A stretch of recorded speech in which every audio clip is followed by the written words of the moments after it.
After 15 years of building Trillic Woodworks from an $8 million regional player into a $73 million industry leader, I was called into the glass conference room and told my services were no longer needed. My 15 years of work growing Trillic Woodworks from a small, local company worth $8 million into a $73 million industry powerhouse ended abruptly when I was summoned to a conference room and let go. The woman sitting across from me, Vanessa Claymore, barely looked up from her tablet as she delivered the news that would change everything. As she delivered the life-altering news, Vanessa Claymore, who was sitting across from me, didn't even bother to look up from her tablet. "Everyone needs to sacrifice," she said, her manicured fingernails tapping against the glass surface. Her manicured nails tapped on the glass as she explained that everyone had to make a sacrifice. "Your package is outdated. We're cutting base pay by 40% and restructuring commissions. Your compensation plan is no longer current," she stated. "We're reducing your base salary by 40% and overhauling the commission structure." My name is Jeffrey Maddox, 52 years old, and for 15 years, I had been the backbone of Triloc's sales operation. I am Jeffrey Maddox, a 52-year-old man who had been the foundation of Triloc's sales department for 15 years. My business card said Senior Vice President. My business card identified me as the Senior Vice President. But what I really did was keep the lights on. However, my true role was to ensure the business remained successful. I personally managed our top 10 accounts, relationships I'd built through thousands of phone calls, countless dinners, and 15 years of solving problems before they became problems. I was in charge of our 10 most important clients, nurturing those relationships through thousands of conversations, numerous meals, and 15 years of proactive problem solving. I knew their kids' names, their golf handicaps, their vacation spots. I was familiar with the names of their children, their golf scores, and where they went on vacation. When they needed something fixed, they called me before their own teams. They contacted me for solutions even before reaching out to their own staff. The new structure will incentivize growth. Vanessa continued, sliding a document across the table with the casual indifference of someone ordering coffee. The new framework is designed to encourage expansion. Vanessa continued, nonchalantly pushing a paper across the table as if she were simply ordering a cup of coffee. Her Harvard MBA and designer suits had arrived 3 months ago after the acquisition, and she'd spent her time analyzing spreadsheets instead of understanding relationships. She had arrived 3 months earlier following the acquisition, armed with a Harvard MBA and expensive suits, but she'd focused on spreadsheets rather than on building connections. I glanced at the paper. 40% cut to base salary, commission restructure that would make it impossible to earn what I'd earned, benefit reductions. I took a quick look at the document, which outlined a 40% salary decrease, a commission overhaul that would prevent me from making my previous earnings, and a reduction in benefits. My heart pounded in my chest as I processed what was happening. My heart was racing as I tried to absorb the reality of the situation. After building this company's entire sales foundation, after turning us into an industry powerhouse, I was being treated like dead weight. Despite having built the company's sales infrastructure and transformed it into a leading force in the industry, I was being treated as if I had no value. "Is there a timeline for this transition?" I asked, my voice surprisingly steady despite the blood draining from my face. "When does this change take effect?" I asked, my voice holding steady even as all the color drained from my face. "Effective immediately." "Immediately?" she responded. She smiled tightly, clearly expecting me to beg or negotiate. She offered a small, tight smile, obviously anticipating that I would plead or try to bargain. "We need everyone on board with the new direction. We require everyone's full cooperation with this new approach." What she didn't know was that she had just made the biggest mistake of her career. She had no idea that her actions had just set her up for the biggest failure of her professional life. I closed the folder, stood up, and extended my hand. I shut the folder, rose to my feet, and offered her my hand. "Thank you for the clarity. I appreciate you being so clear." Her smile faltered. Her smile vanished. She expected arguing, desperation, maybe even tears. She had been ready for an argument, for desperation, or possibly even tears. Instead, she got a handshake and a calm exit that left her staring as I walked away from 15 years of loyalty with my dignity intact. Instead, I shook her hand and walked away with my dignity, leaving her to stare as I left 15 years of loyalty behind. That afternoon, I packed my personal items while Vanessa watched from her office window. Later that day, as Vanessa looked on from her office, I gathered my personal belongings. Nothing dramatic, just a photo of my daughters at their college graduations, a pin set from a client, an old sales award. I didn't take anything flashy, just a picture of my daughters at their college graduations, a client gift, and an old award for sales. As I nodded goodbye to Thomas, our CFO, who'd been with me since the beginning, his eyes said what his mouth couldn't. I gave a farewell nod to Thomas, our CFO, and a longtime colleague, and his eyes conveyed the message he couldn't speak aloud. This wasn't just about cutting costs. This situation was about more than just reducing expenses. This was about cutting me out completely.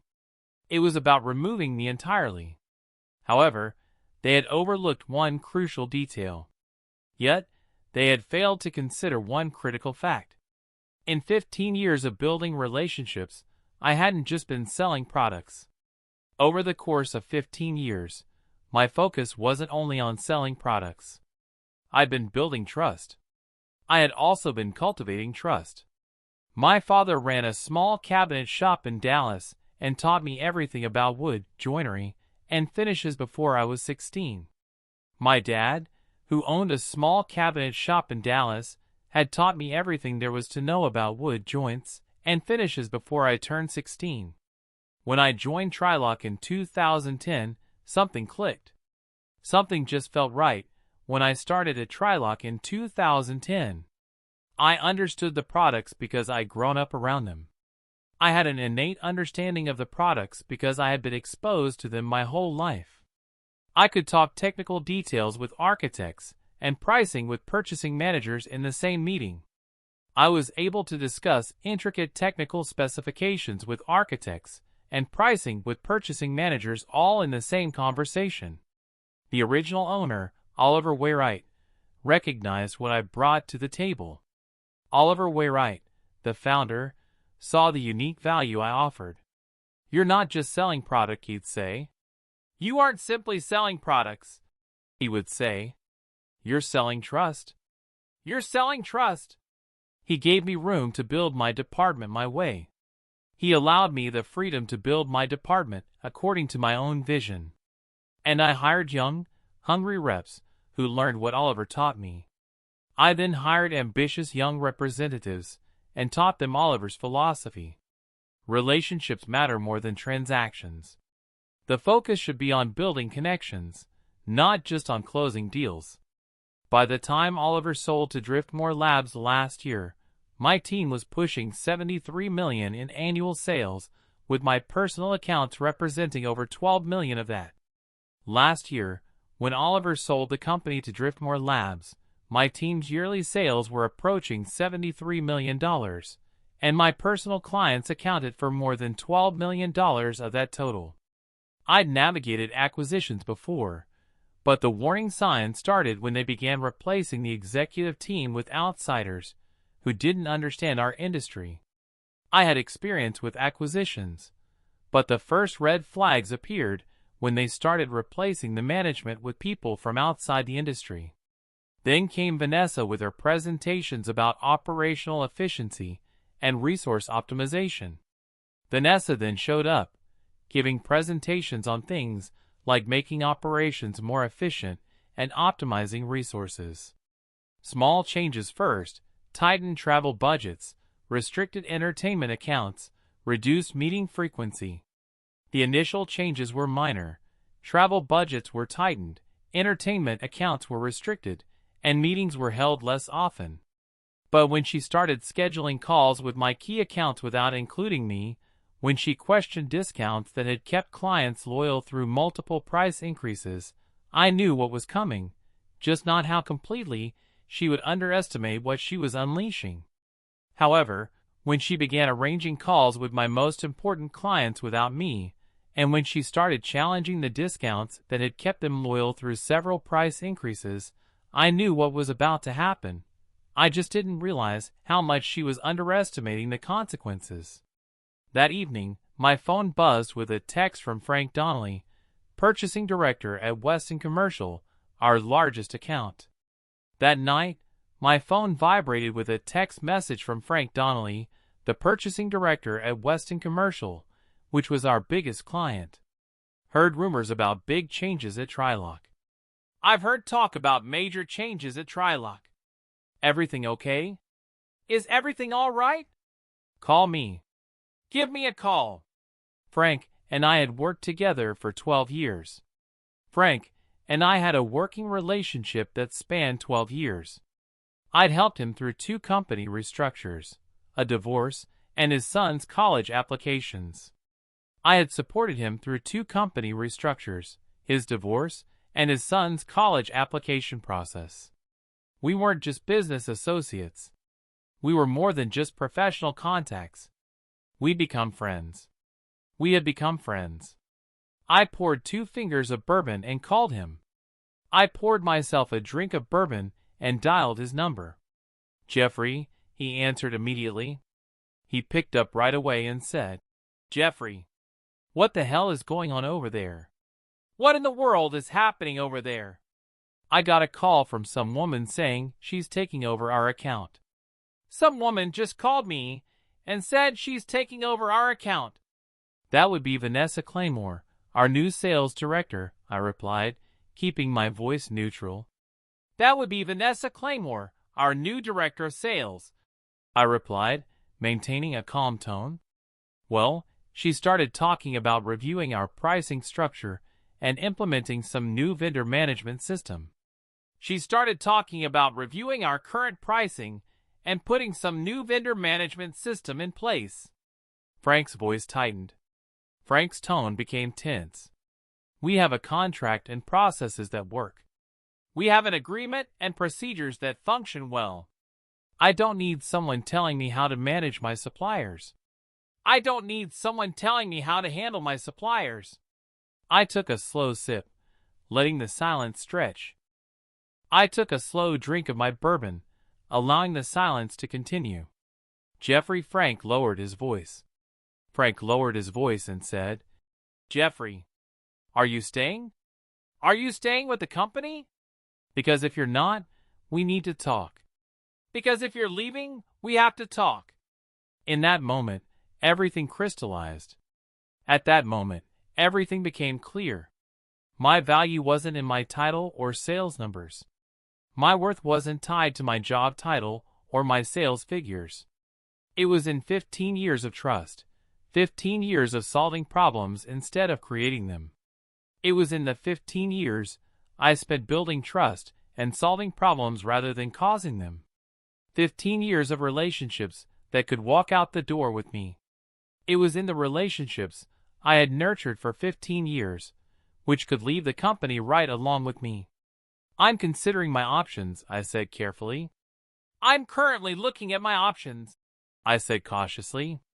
Well, consider this. Well, think about this. If you land somewhere else, give me a call first before I have to deal with Harvard Barbie again. If you get another job, call me first before I have to deal with that Harvard Barbie again. The next morning brought calls from 3 more clients, all with similar concerns. The following morning, 3 more clients called with the same worries. Vanessa was already making changes, already disrupting relationships she didn't understand. Vanessa was already implementing changes, disrupting the client relationships she failed to comprehend. I drove to the office one last time and found Thomas slipping me a folded piece of paper. I made one final trip to the office, where I found Thomas secretly handing me a folded paper. "Your client retention numbers," he said quietly, "and their average annual spend. This is a list of your client retention numbers," he whispered, "along with their average yearly spending. Thought you might need it. I thought you might find it useful." The numbers were staggering. The figures were astonishing. My accounts weren't worth the $12 million I'd estimated. My clients were worth more than the $12 million I had estimated. They represented $17.3 million in annual revenue, nearly 24% of Triloc's total business. They generated $17.3 million in yearly income, accounting for almost a quarter of Triloc's total revenue. They'd never told me what my book was really worth. The company had never disclosed the true value of my clients. But now I understood why Vanessa wanted me gone. But now I understood exactly why Vanessa had wanted me out of the company. With me out of the picture, she could raise prices, change terms, and implement systems to extract more short-term profit from relationships I'd spent years building. With me gone, she could increase prices, alter terms, and introduce new systems to squeeze more immediate profit from the relationships I had worked for years to build. That afternoon, I sent my resignation letter and called my lawyer to review my non-compete agreement. Later that day, I submitted my resignation and contacted my lawyer to examine the non-compete clause in my contract. What I discovered changed everything. The information I uncovered was a total game changer.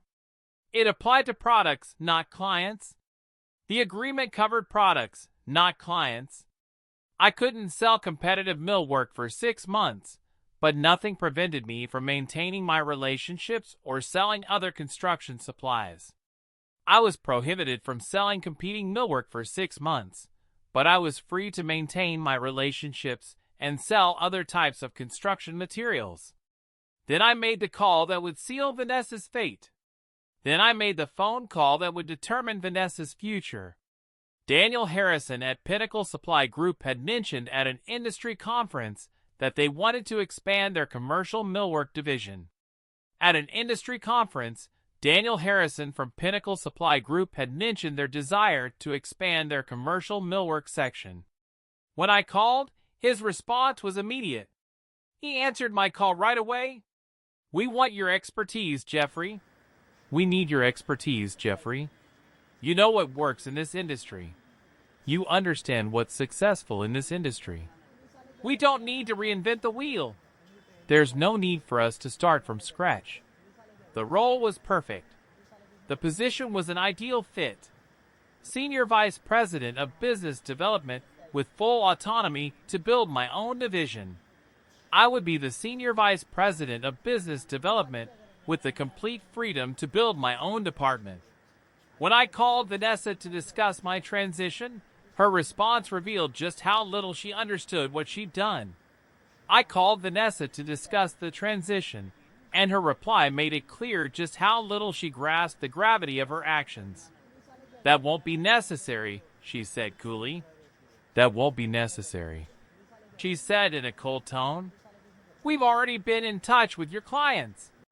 We have already contacted your clients. Gabriella will be handling the transition. Gabriella will be managing the transition." "These relationships are complex," I explained. "These client relationships are complicated," I pointed out. "There are nuances to each account that take time, too. Each account has its own unique subtleties that require time to understand. We have all your notes in the CRM. We have all of your notes stored in the CRM," she said. She cut me off. She interrupted me. "And frankly, your approach was rather old-fashioned. And to be honest, your method was quite outdated. We're implementing a more data-driven client management strategy. We're putting a more data-driven client management strategy in place." Just then, I knew she had sealed her own fate. In that exact moment, I knew she had just guaranteed her own downfall. 3 days later, Frank from Western Commercial, and I met for lunch. 3 days later, I had lunch with Frank from Western Commercial. He hadn't returned Gabriella's calls, and Vanessa had escalated to his boss. He had not returned Gabriella's calls, and Vanessa had complained to his supervisor. Your replacement sent me a client satisfaction survey with 48 questions, Frank said, shaking his head. Your replacement sent me a 48-question client satisfaction survey, Frank said, shaking his head. Then she followed up with a presentation about their new customer success metrics. She then followed up with a presentation about their new metrics for customer success. I don't need metrics. I don't care about metrics. I need someone who understands our business. I need someone who understands how we do business. When he asked where I was heading next, and I mentioned Pinnacle, Frank raised an eyebrow. When he asked about my next move, and I told him I was going to Pinnacle, Frank raised his eyebrow. Interesting. That's interesting. They've been trying to get our business for years. They've been trying to win our business for a long time. I start in 2 weeks, I said simply. I start in 2 weeks, I stated plainly. Frank slid his business card across the table. Frank slid his business card over to me on the table. Call me when you're settled. Give me a call once you're settled. The next day brought a certified letter from Triloc's legal department warning against any improper solicitation of clients. The following day, a certified letter arrived from Triloc's legal department, warning me not to improperly solicit their clients. But that afternoon, Harold Lang, CEO of Northwell Construction, called on his own. But that afternoon, Harold Lang, the CEO of Northwell Construction, called me on his own. Jeffrey, what the hell? Jeffrey, what the heck? This new woman is trying to change our payment terms. Says our account structure requires optimization. This new woman is trying to change our payment terms. She says our account needs to be optimized. We've been on net 45 for a decade. We've been on a net 45 payment schedule for 10 years. By the end of the week, I'd received similar calls from 5 more clients. Before the week was over, I had received similar calls from 5 more clients. Each conversation followed the same pattern. Every conversation followed a similar pattern. Complaints about Vanessa's approach, questions about my new position, requests to connect. The calls included complaints about Vanessa's methods, questions about my new job, and requests to get in touch. I hadn't solicited a single client. I had not reached out to a single client to ask for their business. They were coming to me. They were coming to me on their own. On my last official day, Vanessa called unexpectedly. On my final official day at work, Vanessa called me out of the blue. I understand you've been in contact with Triloc clients, she said, her voice tight with barely controlled panic. I understand that you have been in touch with Triloc's clients, she said, her voice strained with barely contained panic. I've spoken with some people. I have spoken with some people. Yes. Yes. Many of them are personal friends. Many of them are my personal friends. We consider those proprietary business relationships. We consider those to be exclusive business relationships. Any attempt to redirect that business would constitute a breach of your separation agreement. Any effort to move that business away from us would be a violation of your separation agreement. I understand my obligations, I replied evenly. I understand my obligations, I responded calmly. Good, she snapped, because the last thing you want is a legal battle with Driftmore's attorneys. Good, she snapped back, because the last thing you want is a legal fight with Driftmore's lawyers. The fear in her voice was unmistakable. The fear in her voice was obvious. She was beginning to understand what she'd done. She was finally starting to realize the consequences of her actions. My first day at Pinnacle started with a revelation that confirmed my suspicions. On my first day at Pinnacle, I had a conversation that confirmed my suspicions. We've been trying to break into Triloc's market for years, Daniel admitted. We have been trying to get into Trilock's market for years, Daniel confessed. Your predecessor spent 18 months courting Weston Commercial without getting past their purchasing department. The person before you spent a year and a half trying to win over Weston Commercial, but couldn't get past their purchasing department. Frank Donnelly doesn't trust easily. Frank Donnelly is not quick to trust. It's not about trust, I explained. It's not about trust, I clarified. It's about relationships. It's about relationships. When Oliver ran Trilock, he understood that contracts might keep clients on paper, but relationships keep them loyal.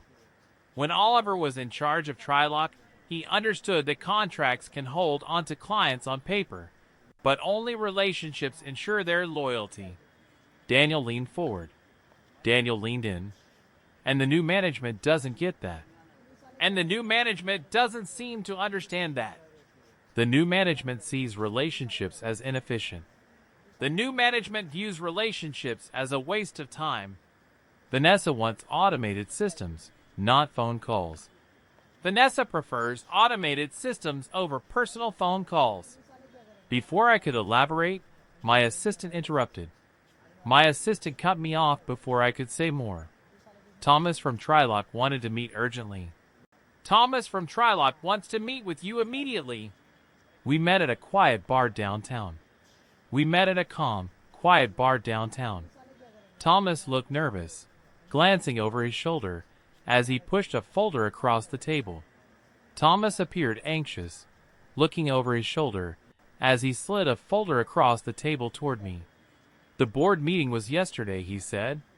The board meeting was yesterday, he explained. Thought you should see this. I thought you should see this. Inside was Vanessa's quarterly strategy presentation, including her client transition strategy for my former accounts. Inside was a copy of Vanessa's quarterly strategy presentation, which included her plan for transitioning my former clients. But what caught my attention was the financial projection. But what really got my attention were the financial projections. She told the board it was temporary disruption, but the numbers told a different story.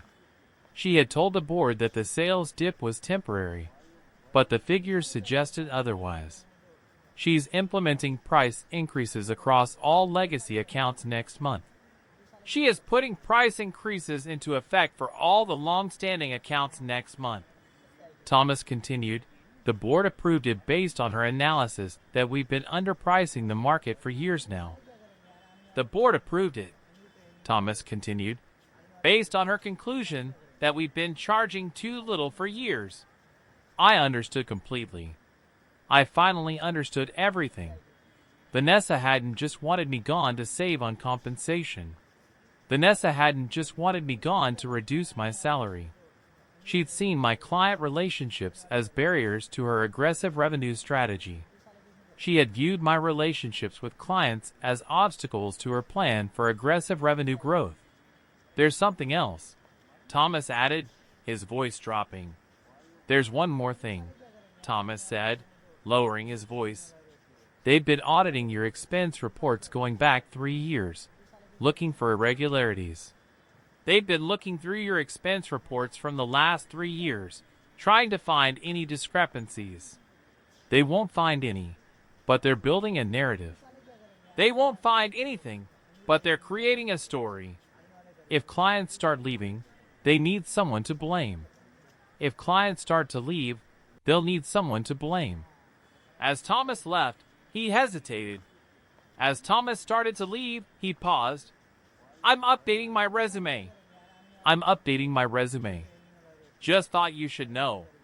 I just thought you should know. 2 months into my position at Pinnacle, the phone calls started coming in earnest. 2 months after I started at Pinnacle, the phone calls from clients began in earnest. First was Harold from Northwell calling the day after Trilock implemented their price increase.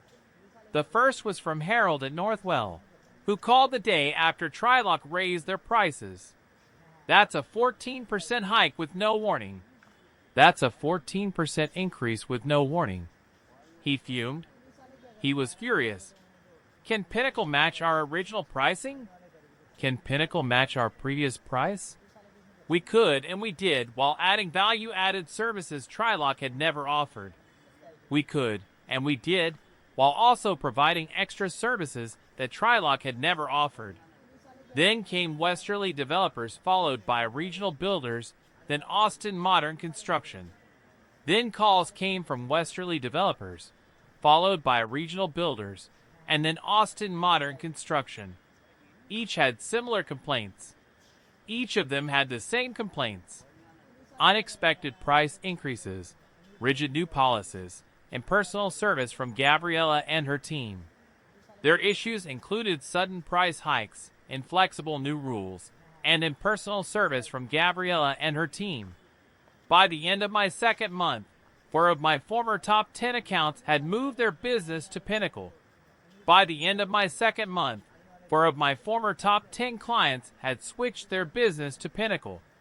I made sure each transition was flawless, working weekends to ensure perfect first orders, and personally visiting job sites to check deliveries.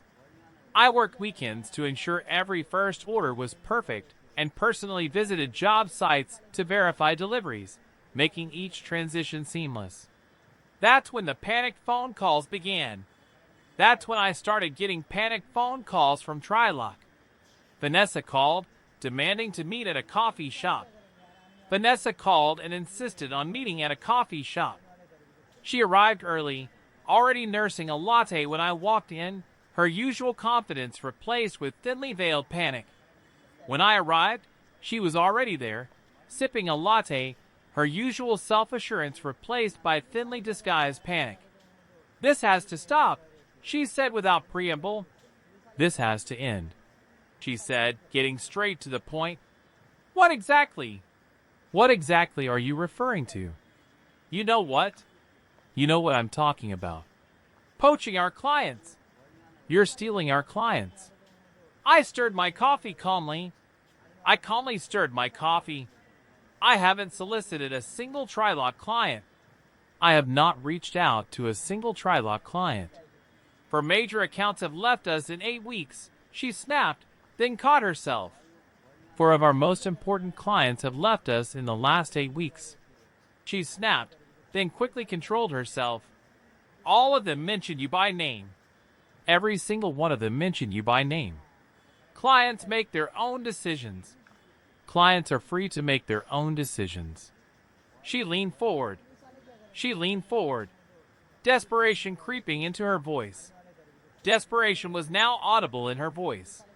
"We can make this easy or hard, Jeffrey. We can handle this the easy way or the hard way, Jeffrey. Easy means you back off, and we don't pursue legal action. The easy way means you stop, and we don't take you to court." "There's no breach," I replied. "There has been no violation," I responded. "My non-compete prevents me from selling millwork for 6 months. My non-compete agreement prevents me from selling millwork for 6 months. Pinnacle's Construction Supply Division doesn't compete with Trilock's millwork. Pinnacle's Construction Supply Division does not compete with Trilock's millwork." Her eyes narrowed as she realized I'd found the loophole in her legal team's contract. Her eyes narrowed as she realized I had discovered the flaw in the contract her legal team had drafted. "You're exploiting. You are taking advantage of a loophole. I'm respecting the exact terms of an agreement your lawyers drafted. I am simply following the precise terms of the contract that your lawyers wrote. Perhaps they should have been more careful. Perhaps they should have been more careful." The color drained from her face as the full implication hit her. The color drained from her face as the full meaning of my words dawned on her. "The board is asking questions," she admitted, her voice barely above a whisper. "The board is starting to ask questions," she admitted, her voice a near whisper. "About client retention, about revenue projections. They're asking about client retention and revenue projections." "That sounds like an internal Trilock matter." "That sounds like an internal Trilock issue." She tried one last desperate approach. She made one last, desperate attempt. "What do you want?" What is it that you want? A consulting arrangement? A consulting agreement? A finder's fee for leaving certain accounts alone? A fee for not going after certain accounts? I almost laughed. I nearly laughed out loud. She still didn't understand. She still failed to grasp what was happening. I'm not interested in arrangements, I said, standing up. I am not interested in any special arrangements, I said, standing up. I'm interested in doing my job well. I'm interested in doing my job to the best of my ability. The rest takes care of itself. The rest will follow on its own. When her face went completely pale, I knew she finally understood what was happening. When her face turned completely pale, I knew she had finally understood the situation. The next day, Frank from Weston Commercial called about their contract renewal. The following day, Frank from Weston Commercial called me to discuss their contract renewal. We're putting it out to bid, he said. We're opening it up for bids, he said. Vanessa's been calling me daily. Vanessa has been calling me every day. Offered to beat any competitor's price by 5%. She offered to beat any other company's price by 5%. That's a good offer, I acknowledged. That's a good offer, I said. Is it because I'm looking at more than price here, Jeffrey? Is it, though? Because I'm looking for more than just a good price, Jeffrey. I need someone who understands our business. I need someone who understands our company. Someone who answers the phone at 7:00 p.m. when a project is in trouble. Someone who will answer the phone at 7 p.m. when a project is having problems. 2 weeks later, Weston awarded Pinnacle a 2-year supply contract worth $4.2 million annually. 2 weeks later, Weston gave Pinnacle a 2-year supply contract worth $4.2 million per year. The same day, I received an email from Thomas containing only a forwarded internal message. On the same day, I got an email from Thomas that was nothing but a forwarded internal message. Vanessa was being reassigned to strategic development initiatives while they conducted a search for a new sales director. Vanessa was being moved to a new role in strategic development while the company looked for a new sales director. The phone on her desk must have been ringing nonstop with panic calls from the board. The phone on her desk was probably ringing off the hook with panic calls from the board of directors. 6 months after joining Pinnacle, I stood in our expanded conference room surrounded by my growing team. 6 months after starting at Pinnacle, I was in our new, larger conference room, standing with my growing team. On the wall-mounted screen was our quarterly performance report. A quarterly performance report was displayed on the screen mounted to the wall. $13.7 million in new business with projections to hit $22 million by year-end. We had generated $13.7 million in new business and were projected to reach $22 million by the end of the year. 8 of my former top 10 Trilock accounts had followed me to Pinnacle. 8 of my previous top 10 Trilock clients had moved their business to Pinnacle. Daniel walked in with champagne. Daniel walked in with a bottle of champagne. The board just approved your division expansion plan. The board just gave the green light to your division's expansion plan. Additional staff, increased marketing budget, everything you asked for. You're getting more staff, a bigger marketing budget, everything you requested. As glasses were passed around, my phone buzzed with a text from Thomas. As glasses were being passed out, I got a text message from Thomas. Trilock Q3 earnings call in 30 minutes. Trilock's third quarter earnings call is in 30 minutes. You might want to listen in. You might want to listen in. I stepped away from the celebration to dial into the call. I excused myself from the celebration to join the call. Trilock's new CEO, Raymond Peters, sounded tense as he addressed investors. Trilock's new CEO, Raymond Peters, sounded nervous as he spoke to investors. While we anticipated some disruption following our strategic restructuring, sales have underperformed against projections. While we expected some disruption after our strategic reorganization, our sales have been below our projections. We've experienced unexpected client attrition in our commercial division. We have experienced some unexpected client loss in our commercial division. An analyst interrupted. An analyst cut in. Can you quantify that attrition? Can you put a number on that client loss? We're seeing estimates that Trilock has lost nearly 20% of its annual revenue in the past 2 quarters. We are seeing estimates that Trilock has lost nearly 20% of its yearly revenue in the last 6 months. Those numbers are speculative, Raymond deflected. Those numbers are not confirmed, Raymond said, dodging the question. We're implementing an aggressive client retention strategy. We are putting an aggressive client retention strategy into effect. Is it accurate that your largest account, Western Commercial, recently signed with Pinnacle Supply Group? Is it true that your biggest client, Western Commercial, recently signed a contract with Pinnacle Supply Group? The pause was deafening. The silence that followed was so profound it was almost painful. The silence on the phone stretched so long I wondered if the call had dropped. The silence on the call lasted so long that I started to wonder if I had been disconnected. We're in ongoing discussions with all our key accounts. We are currently in discussions with all of our key clients. Raymond finally responded. Raymond finally replied. That afternoon, an industry newsletter broke the story. Later that day, an industry newsletter published the story. Trilock Woodwork struggles after exodus of key accounts. The headline read, Trilock Woodwork struggles after exodus of key accounts.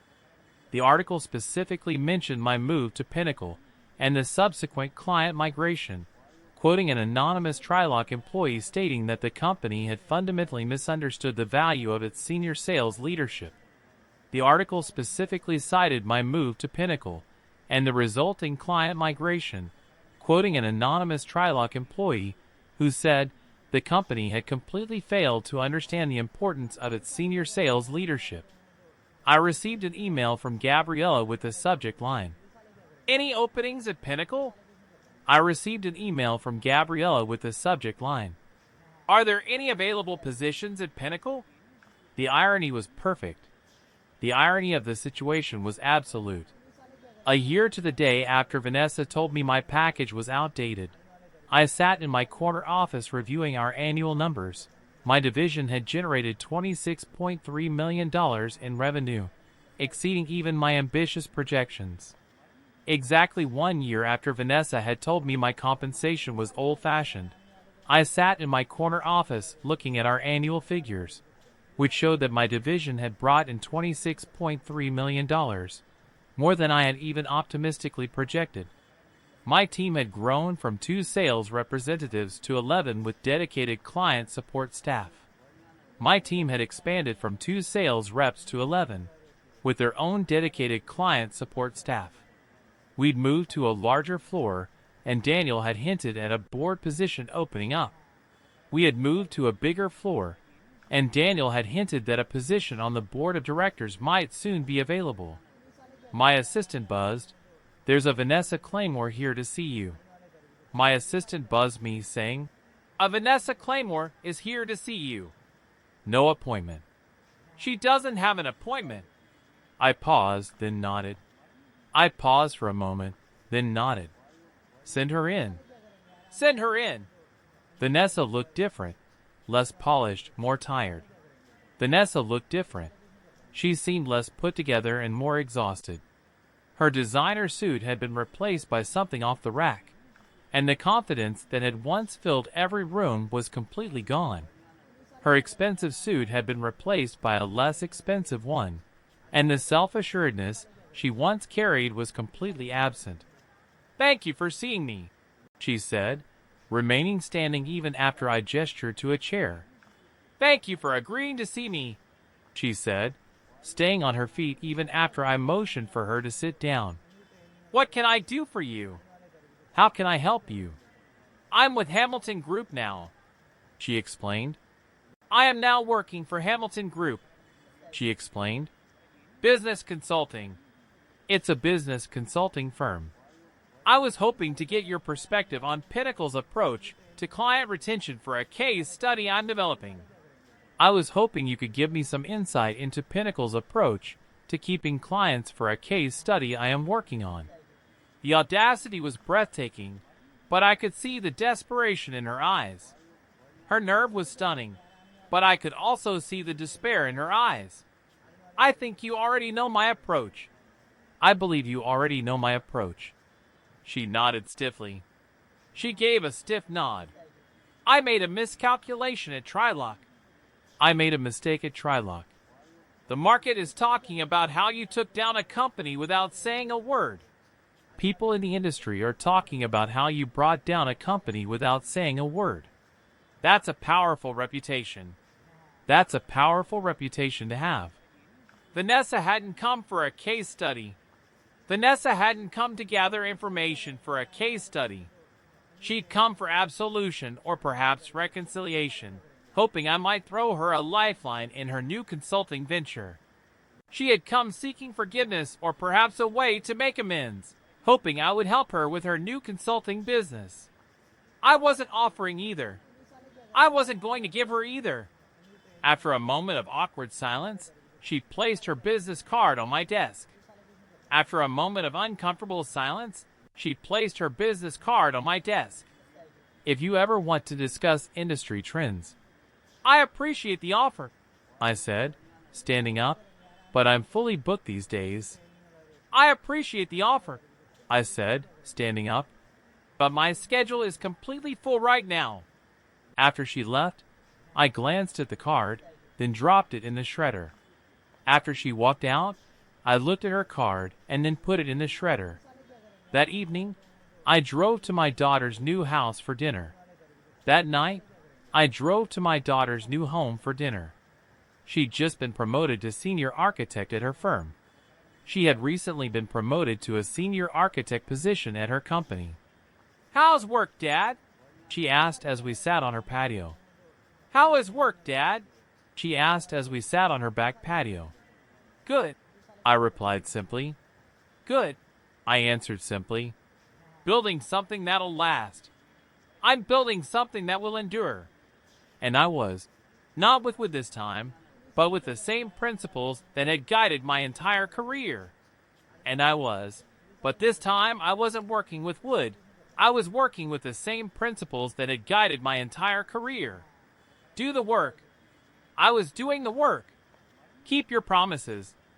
I was keeping my promises. Value relationships over transactions. I was prioritizing relationships over deals. In the end, Vanessa had given me an unexpected gift. In the end, Vanessa had given me a gift I never would have expected.